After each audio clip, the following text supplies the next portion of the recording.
আমাকে একজন ভাই বলল যে হুজুর অনেক আলেম ওলামাও তো তামাক খায়, তামাক মানে কি জর্দা খায়, যে আপনি বলছেন জর্দা হারাম, এটার বিষয় একটু বুঝিয়ে বলার জন্য। আমি কথাটা খেয়াল করেন, আপনার কথা খেয়াল করেন, প্রথমে বিবেক দিয়ে চিন্তা করবেন, তারপরে কোরআন সুন্নাহ মিলাইবেন। কথা বুঝাচ্ছে কিনা? আপনি দেখবেন জর্দার কোটার ভিতরে দেখছেন কিনা কেউ ক্যান্সারের ছবি দিয়ে দেয়, দেখছেন কিনা কেউ? জর্দার কোটার মধ্যে কি আছে? ক্যান্সারের ছবি।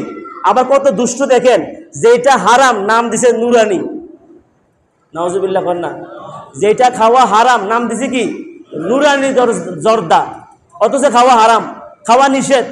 বলে হারাম কিভাবে? ভাই মাদকের বিভিন্ন আইটেম আছে, শুধু মাদকের বিভিন্ন আইটেম আছে, প্রত্যেকটার নাম কি আপনি হাদিস পাইবেন নাকি? এই তদ্রুপ কথা খেয়াল করেন। আমার উস্তাদ খাই বলে আমি হালাল বলে ফেলবো, বিষয়টা এমন না। কথা মনোযোগ দিয়ে শোনেন, আমি বুঝার জন্য বলতেছি। জর্দা, আপনি একটু জর্দা মুখে দিবেন, অন্তত 15 লক্ষ নিকোটিন আপনার পেটে যাবে, যেটা আপনার ক্যান্সার হতে পারে, হার্টের সমস্যা হতে পারে, কিডনির সমস্যা হবে, স্ট্রোক ঘটাবে। ঠিক ধূমপান একই ক্ষতি। ধূমপান হচ্ছে আগুনে পুড়ে খাওয়া। ধূমপান কি?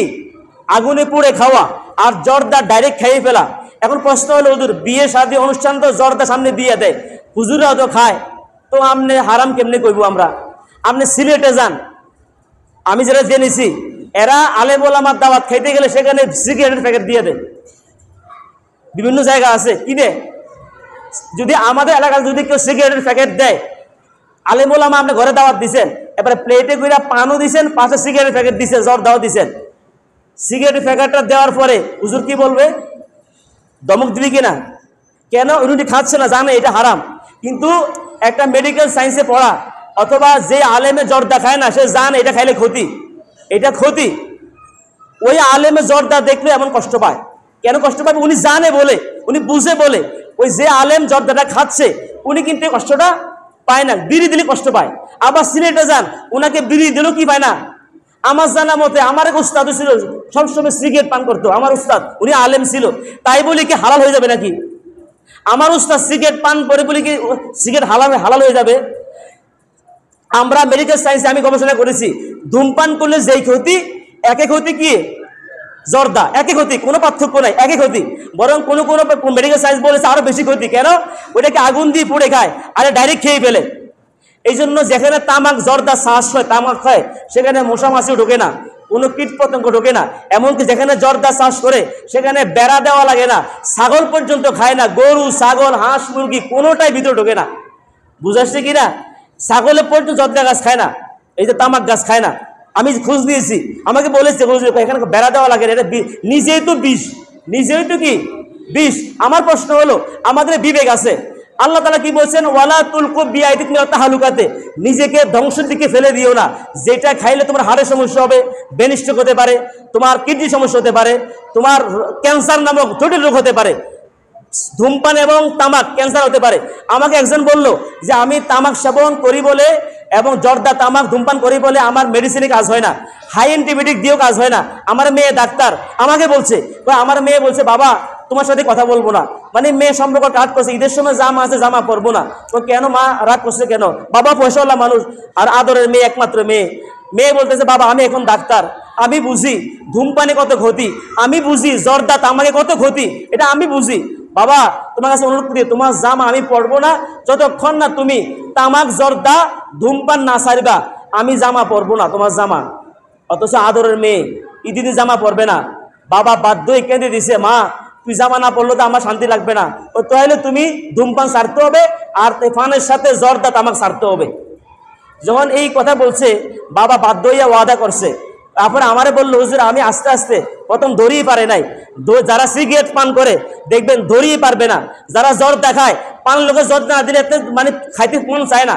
এই জন্য আপনি যদি জ্বর দেখান, আগে যদি এক সিমটা দেন, এখন একটু কমাইয়া দেন, এরপরে আর একটু কমান, কমাইতে কমাইতে দেখবেন যে এক সপ্তাহ পরে না খাইলেও কি চলবে। যারা সিগারেট খান, এখন যদি 10টা সিগারেট খান, একটা কমান 9টা খান, আরেকদিন পরে 8টা খান, আরেকদিন পরে এভাবে কমাইতে দেখবেন যে 3 সপ্তাহ 1 মাস পরে আর ধূমপান করতে হবে না। এই জন্য ধরিয়ে তো পারবেন না। আর কেউ যদি ডাইরেক্ট বন্ধ করতে পারেন আলহামদুলিল্লাহ।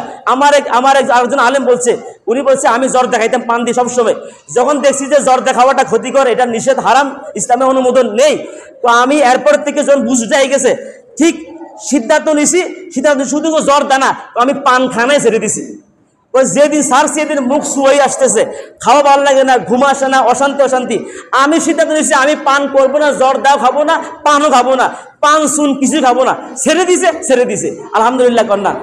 সুতরাং আমি আপনাদেরকে বিবেক দেখাই, আমি কোনো আলেম খাইলে আমি ওনার বিরুদ্ধে বলতে চাই না, কোনো আলেম জর্দা খাইলে, সিগারেট খাইলে আমি ওনার বিরুদ্ধে বলতে চাই না, আমি ওনাকে ছোট করতে চাই না। ওনারটা ওনার বিষয়, ওনার জবাব উনি দিবে, আমার জবাব আমি দিব। আপনাদের অনুরোধ করছি, যদি আমার ফতোয়াটা ভালো লাগে তাহলে আমল করেন। আর যদি যিনি সিগারেট পান করে আলেম, যিনি জ্বর দেখায় যে আলেম, যদি ওনারটা ভালো লাগে, আমার কিছু করার আছে, তাহলে আমার সাথে দূরত্বের দরকার নাই। আমার ফতোয়া হচ্ছে এগুলো হারাম। আমি কোরআন থেকে গবেষণা করছি, আল্লাহ বলছে নিজেকে ধ্বংসের দিকে, ওয়ালা তুলকু বিয়াইদিকুম ইলা তাহলুকাত, ধ্বংসের দিকে ফেলে দিও না। আজকে মেডিকেল সায়েন্স প্রমাণ করছে ধূমপান করা, তামাক খাওয়া, জর্দা খাওয়া, এগুলো নিজেকে ধ্বংসের দিকে ঠেলে দেওয়া। সুতরাং কোরআনের সাথে মিল পাওয়া গেছে, এগুলা ধ্বংস করে মানুষকে, সুতরাং এগুলো আমি ছেড়ে দেবো। ওই যে যার কথা বললাম, মেয়ে অভিমান করার কারণে ছেড়ে দিয়েছে, এরপরে বলছে হুজুর এরপর থেকে আমার ঠিকমতো ঘুম হয়, যে কোনো ওষুধ খাই আমার এটা কাজে লাগে, এখন ওষুধ বেশি খাওয়া লাগে না, শ্বাসটা ক্ষেত্রে ভালো হয়ে গেছে। যেদিন থেকে আমি ধূমপান ছাড়ছি এবং তামাক ছেড়ে দিয়েছি, জর্দা ছেড়ে দিয়েছি, ওই দিন থেকে আমি সুস্থতার দিকে চলে আসছি, এখন আমি পুরো সুস্থ আলহামদুলিল্লাহ বলেন না। যারা জর্দা তামাক খাবেন এবং ধূমপান করবেন, আপনাকে হাই অ্যান্টিবায়োটিকও বেশি কাজ হবে না, কারণ এইগুলা দেহের যে শক্তিটা, অর্থাৎ দেহের রোগ প্রতিরোধ ক্ষমতা কমিয়ে দেয়। যেই খাবার দেহের রোগ প্রতিরোধ ক্ষমতা কমিয়ে দেয়, দেহটাকে আস্তে আস্তে ধ্বংসের দিকে নিক্ষেপ করে, এই খাবার কোনোদিন হালাল হতে পারে না।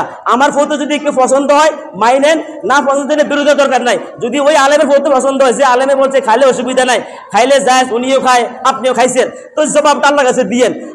আমি আল্লাহর কাছে আমার জবাব দিব, আপনার জবাব আল্লাহর কাছে দিবেন, দ্বন্দ্বর দরকার নাই। বুঝাইছি কিনা ভাই?